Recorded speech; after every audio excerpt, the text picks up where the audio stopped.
Mateus, capítulo 12, versículo 33 até o 37. À medida que os irmãos encontrarem o texto, eu os convido a se colocarem em pé em reverência à palavra de Deus. Amém? Leamos. Ou fazei a árvore boa e seu fruto bom, ou a árvore má e o seu fruto mau. Porque pelo fruto se conhece a árvore. Raça de víboras, como podeis falar coisas boas sendo maus? Porque a boca fala do que está cheio do coração. Homem bom tira do bom tesouro coisas boas, mas o homem mau do mau tesouro tira coisas más. Digo-vos que de toda a palavra frívola que proferirem os homens, dela darão conta no dia do juízo. Porque pelas tuas palavras serás justificado, e pelas tuas palavras serás condenado. Amém? Podeis assentar.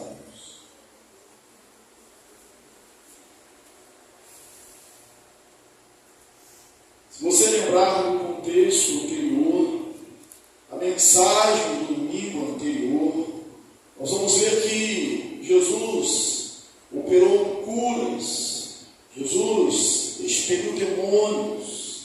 Era aquela controvérsia em relação ao sábado. Ele cura o homem da mão ressequida, depois ele expele um demônio, e os fariseus, ao tentar responder, abafar, calar a pergunta que surgia no coração das pessoas de maneira muito natural, quando elas perguntavam: será ele o Messias? Será ele o filho de Davi? E eles, indignados com isso, talvez com medo de perderem a sua referência, o seu posto, a sua glória, eles dizem: não, ao contrário, é pelo poder de Beelzebul, o maior dos demônios, que ele expulsa os demônios. E nós vimos na semana passada que Jesus expulsava pelo poder do Espírito Santo de Deus. E ele condenou os fariseus, e ele disse aquelas palavras ou um texto que é um dos mais difíceis de a gente interpretar, que é sobre a blasfêmia contra o Espírito Santo. O pecado com a língua. Falar ou atribuir ao diabo aquilo que é de Deus, de maneira intencional. Falar que Jesus fazia algo com o poder do inimigo, quando ele era o próprio Filho de Deus. E eles sabiam disso.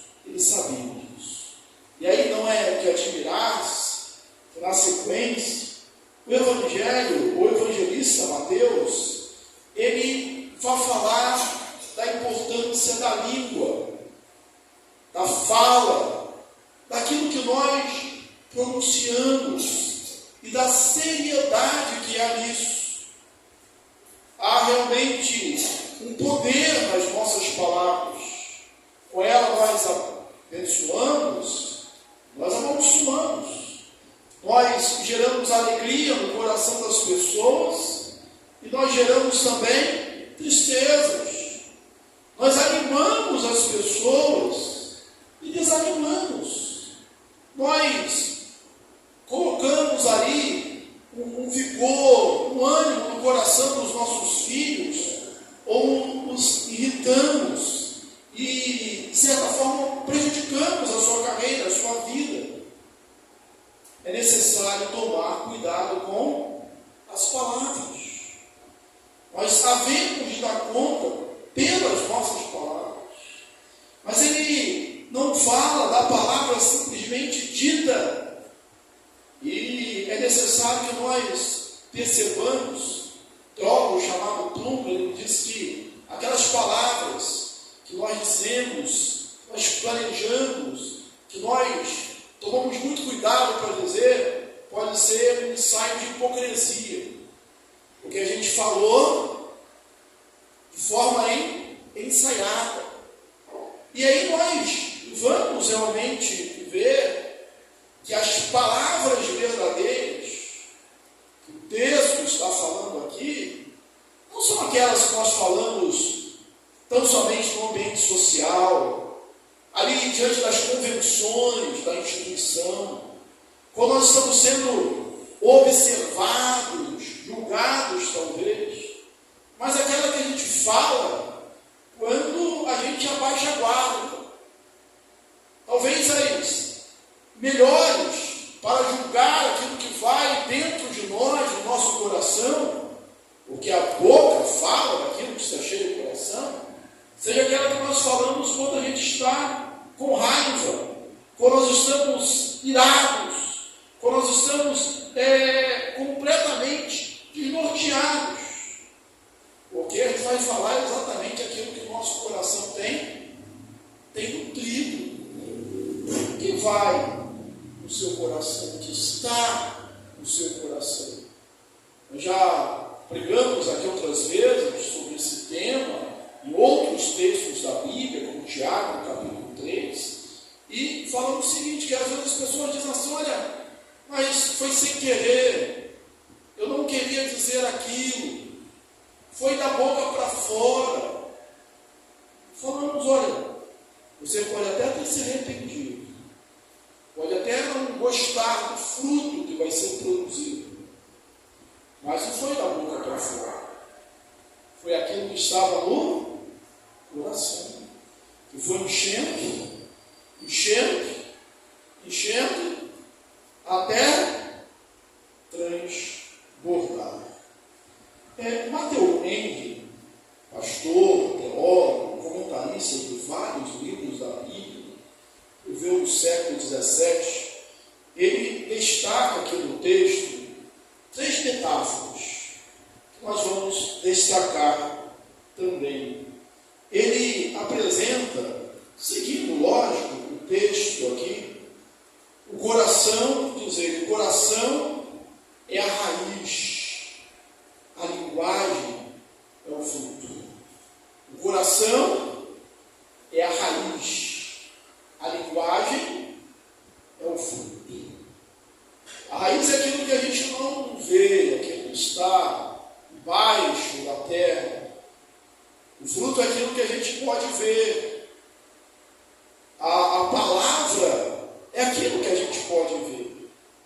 Irmãos, nós não estamos pregando, falando, ensinando esse tempo todo que a gente deve tomar conta das nossas palavras simplesmente pelas nossas palavras. A gente toma conta porque, na verdade, é um termômetro de como nós estamos, daquilo que vai no nosso coração. Não é só simplesmente guardar e tomar conta das palavras, mas é do coração. Tenha um coração santificado, tenha uma vida na presença de Deus, tenha uma vida santa, e as suas palavras serão santas, serão um reflexo daquilo que vai dentro do seu coração. A boca fala que está cheio do coração.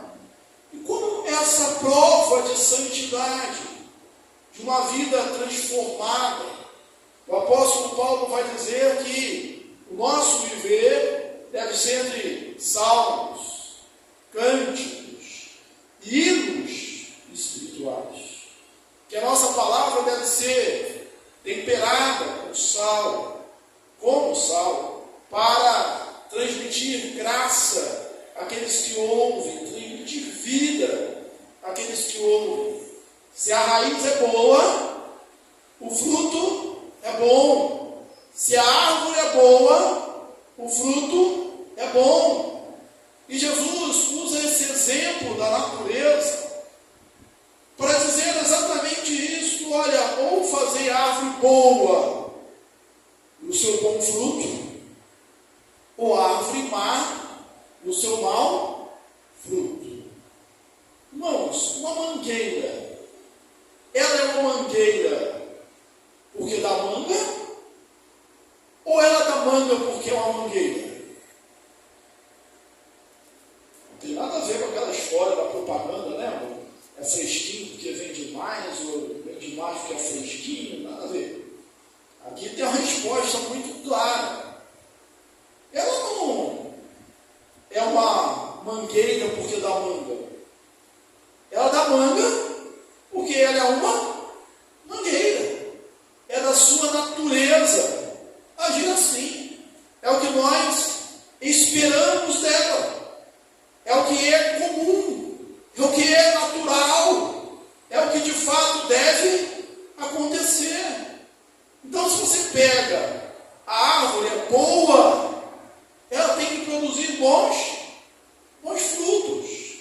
E aí, aquela expressão, aquela tentativa de convencermos que o homem é um produto do meio, cai por terra diante de um texto como esse. Nós podemos ser realmente influenciados. Por isso nós fugimos da aparência do mal. A gente deve procurar realmente. Mas não adianta. Se a árvore é má e vai produzir seu mau fruto, não adianta você colocar ela numa terra boa. Não adianta você regá-la. Não na metáfora que Jesus está dizendo. Ela vai produzir frutos maus. Ou faz a árvore boa e o seu bom fruto, ou a árvore má e o seu mau fruto. Porque pelo fruto se conhece a árvore. Se você lembrar, no capítulo 7 desse mesmo Evangelho, Jesus veio falar isso sobre os profetas. Praticamente a mesma mensagem. Só que ele fala dos frutos, né? Que pelos frutos os conhecereis. Ou fazer árvore má e mau fruto, ou árvore boa e bom fruto, pois pelo fruto se conhece a árvore. Sabe qual é o grande problema dos fariseus? Porque é para os fariseus que Jesus está falando. É que os fariseus eram naturalmente maus. Eles eram maus, só que eles tinham aparência de bons. Em outro lugar, Jesus os chamou de sepulcro caiado, pintado, bonito por fora, mas por dentro podre, cheirando mal. Não se engane, ali dentro tem um cadáver, tem um defunto. E eles queriam passar palavras boas, dar mensagens boas. E aí Jesus usa a mesma expressão de João Batista. Lembra como João Batista chamou as autoridades religiosas judaicas, quando alguns deles estavam vindo também ao batismo? O natural nosso hoje, pelo menos, seria dizer: muito bem, que bom que você está aqui. Mas não foi dessa forma que João Batista os tratou. João Batista não tinha todo esse polimento que nós temos hoje. Ele falava aquilo que era real mesmo. O que ele disse? Raça de víboras. Quem vos impeliu ou convenceu a fugir da ira vindoura?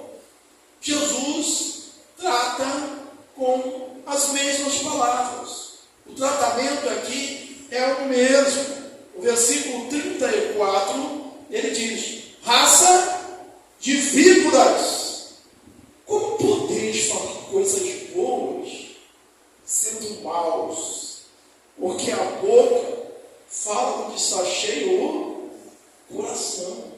Lembra das palavras calculadas que vem na hipocrisia que nós falamos no início? É isso, Jesus está dizendo: olha, vocês são maus, vocês são uma raça de víboras, então vocês ficam falando coisas boas. Isso não é comum, isso não é natural. E aí, irmãos, você Você pode até falar coisa boa sendo mal. O nome disso é hipocrisia, é falsidade, é algo calculado. Mas não dá para falar coisas mais sendo bom. Essa é a grande verdade. Não dá para falar coisas mais sendo bons. Agora, daqui, de raça de víboras, eu lembro de um texto onde Deus fala para o profeta Ezequiel, que estava mandando ele por meio de escorpiões. Ele está no meio de escorpiões, mas ele não deveria temer. E aqui, raça de víboras, a mesma coisa. O que você espera morando no meio de escorpiões, a não ser ferroadas? O que você espera morando no meio, ou estando no meio de víboras?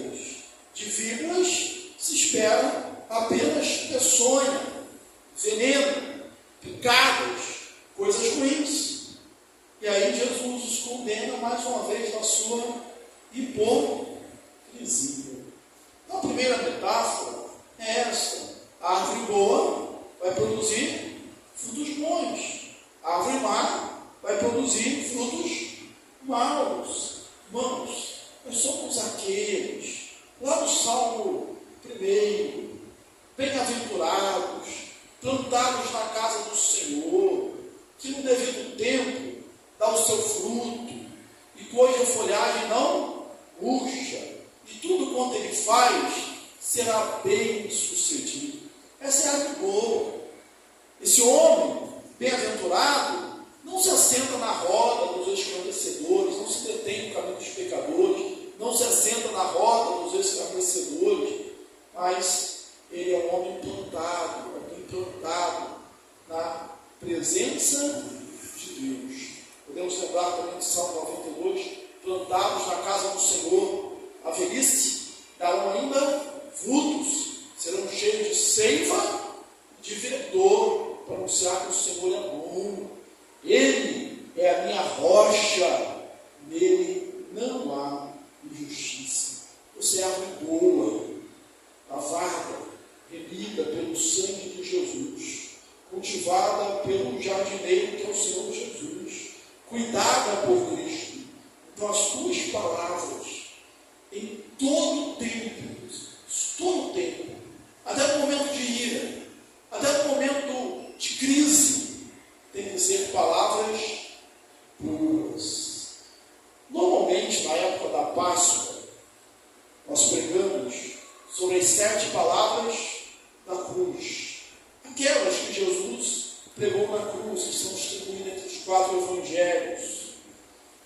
Era um momento de crise, era um momento de dor, de angústia profunda. Mas nesse momento, nosso Senhor produziu e falou só palavras boas, a começar com o Pai: perdoa-lhes, porque eles não sabem o que fazem. Esse é o nosso exemplo. Então, primeiro é a árvore, o coração é a raiz, a linguagem é o fruto. Depois nós temos o coração é a fonte, as palavras são as correntes. Como pode jorrar? Então, no versículo 34, não fala da fonte propriamente dita aqui, mas fala de fluir da boca, de dizer coisas boas sendo ruins, sendo maus. Isso era algo ilógico. A palavra, irmãos, ela é tão séria, que Tiago, que é uma epístola prática, capítulo 1, versículo 26, ele vai dizer assim: aquele que se julga religioso, mas deixa de refrear a sua língua, a sua religião é vã. Aquele que se diz religioso, mas deixa de refrear a língua, a sua religião é vã. Ele pode vir da igreja, ele pode dizimar, ele pode orar, ele pode ler a Bíblia, ele pode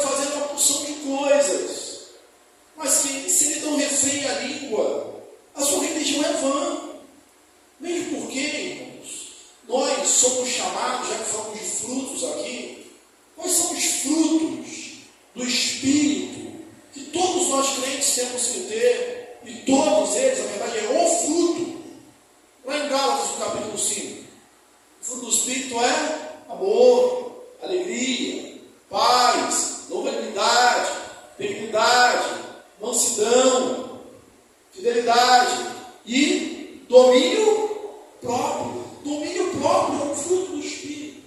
Então não é falar o que quer, a hora que quer, e produzir mágoas, feridas, algo que não vai ser curado na vida do meu irmão.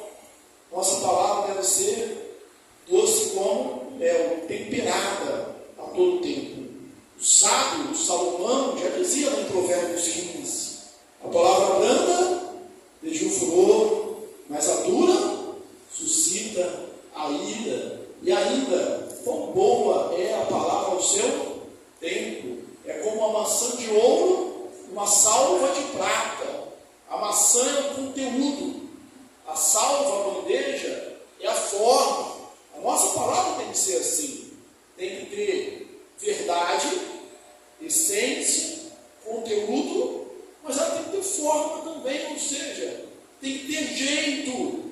Não é de qualquer jeito. Tem que ser uma bandeja de prata. A palavra, ela é fonte de vida ou é fonte de morte para aqueles que ouvem? E aí Tiago vai continuar dizendo, talvez em relação aos mestres da igreja, aqueles que teriam a preeminência, e alguns vão ser mesmo, não tem jeito, mas ele alerta para o perigo. Meus irmãos, Tiago 3, não nos torneis muitos de vós mestres, sabendo que havemos de receber maior juízo, porque todos tropeçamos em muitas coisas. Se alguém não tropeça no falar, é perfeito um varão, capaz de enfiar também todo o seu corpo. Ora, se pomos freio na boca dos cavalos para nos obedecerem, também lhe dirigimos o corpo inteiro. Observai igualmente os navios, sendo tão grandes, batidos por rijos ventos, por um pequeníssimo leme, são dirigidos para onde queira o impulso do timoneiro. Assim também a língua, pequeno órgão, se gaba de grandes coisas. Veja como uma fagulha põe brasas tão grandes céu. A língua é fogo, é mundo de iniquidade. Ela está situada entre os membros do nosso corpo e contamina o corpo inteiro. E não somente preenchemos toda a carreira da existência humana, como também a posta na mesma em chamas pelo inferno. Pois toda espécie de feras, de aves, de répteis, de seres marinhos, se toma e tem sido tomado pelo gênero humano. A língua, porém, nenhum dos homens é capaz de domar. É mal incontido, carregado de veneno mortífero. Com ela, bendizemos ao Senhor e Pai, também com ela somos os homens, feito à semelhança de Deus. De uma só boca procede bênção e maldição. Meus irmãos, não é conveniente que essas coisas sejam assim. Acaso pode a fonte jorrar no mesmo lugar o que é doce, o que é amargoso? Acaso, meus irmãos, pode a figueira produzir azeitonas ou a videira figos? Tampouco fonte de água salgada pode jorrar água doce. Tiago se expressa, Tiago fala-se. Mas além do coração ser a raiz e a palavra os frutos, além do coração ser a fonte e a palavra as correntes que fluem, o coração também é o tesouro, a caixa, o baú, e as palavras são as joias, aquilo que a gente tira do coração. Olha o que Jesus diz aí: o homem bom tira do bom tesouro coisas boas, o homem mau do mau tesouro tira coisas mais. Você já deve ter ouvido a frase: cada um dá o que tem, cada um dá o que tem. O homem bom do bom tesouro tira coisas boas. Homem mau, do mau tesouro, tira coisas ruins. Então, é aquela pessoa que está no meio de uma dificuldade, e aí o homem mau, ele vem, como nós lemos aqui, ainda no capítulo 12 do Evangelho de Mateus, ele vem, a cana está quebrada, ele torce, o pavio, o borrão está ali, fumegando, quase apagando, ele acaba de apagar, ele tira do seu coração, do seu tesouro, fofoca, intriga, inveja, ódio, ressentimento, mágoa, vingança, ele tira coisas ruins, desconfianças, palavras de baixo calão, palavreados maus, é isso que ele tira. Quando ele está nervoso, quando ele está em crise, ele vai tirar isso, porque só isso que ele tem. Quando ele está em dias bons, ele só vai poder dar isso, porque é isso que ele tem. Mas o homem bom, tira do bom tesouro coisas boas. Você, pela graça de Deus, é um homem bom, é uma mulher boa, e tem um bom tesouro. É Jesus que está no seu coração. E aí, quando você é ofendido, você abre esse tesouro e tira ali perdão, amor. Quando você está entristecido, passando por uma dificuldade, você abre ali o seu tesouro e você tira dali alegria, esperança, perseverança, paz. Você está angustiado, atribulado, e tira dali, quando você abre, bonança, paz, tranquilidade. Você é aquele homem no Salmo 84, que passando pelo vale árido, o vale de Baca, ele faz dele um manancial, qual cobre as primeiras chuvas. Ele abre o seu tesouro e tira dali mensagem de esperança. Ele abre o seu tesouro e tira dali palavra de vida, porque é a Bíblia que está ali, e ele medita na palavra, como lemos lá em Josué, nela, de noite. Então, quando ele abre, sai a palavra de Deus, que cura, que liberta, que incentiva, que anima, que aponta a direção correta, o caminho dos céus. Ele abre o bom tesouro no meio da morte e tira dali vida e esperança. Ele abre o seu tesouro no meio das trevas e tira dali luz. Ele abre o seu tesouro no meio das confusões da vida, as confusões que às vezes atacam a família, a igreja, e tira dali paz, harmonia. Ele traz reconciliação no meio das divisões. As coisas estão se dividindo, há rixas. Ele abre o seu tesouro e traz dali unidade, união, porque ele escuta uma só voz, é a voz de Deus. Cada um tira do seu tesouro, do seu coração, aquilo que tem.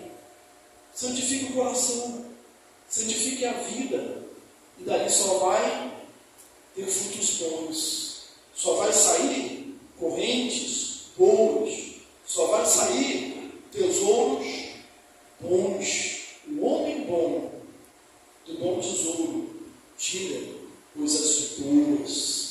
Não se preocupe apenas em parecer bom. Seja bom, e o resto vem com facilidade. A gente precisa parecer também, mas é fácil parecer ou demonstrar como se é de verdade.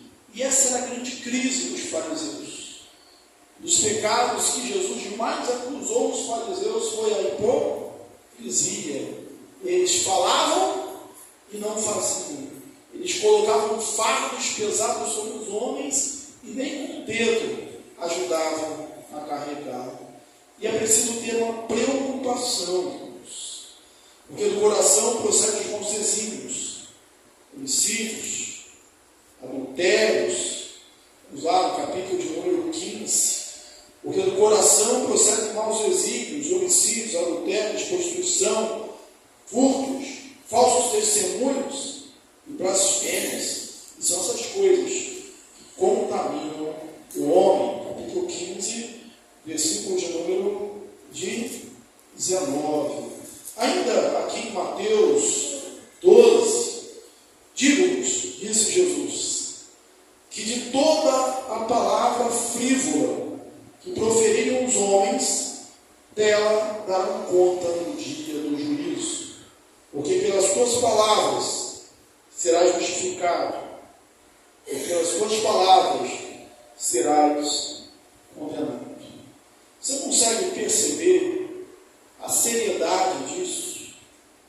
Ele fala do juízo, ele fala daquele grande dia, e diz que de toda a palavra frívola, não necessariamente toda a palavra má, toda a palavra frívola, ociosa.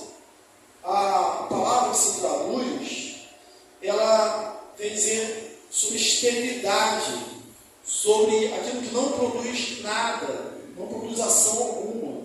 É a semente que não produz, é a mulher que é estéril, era usada para o dia de sábado, onde não podia se fazer nada. É aquilo que não produz nada, aquilo que foi jogado fora, jogado ao vento. Então, de toda a palavra frívola que proferiram os homens, dela darão conta no dia do juízo. Irmãos, se nós levássemos a sério o que o Senhor Jesus está dizendo aqui, você lembra daquele cântico que as crianças cantavam há muito tempo, e pelo menos há muito tempo eu não ouço? Você cuidado um pouquinho com o que diz o Salvador do céu está olhando para você. A gente cantava esse cântico todo dia na igreja, todo dia, porque o Senhor sonda mesmo.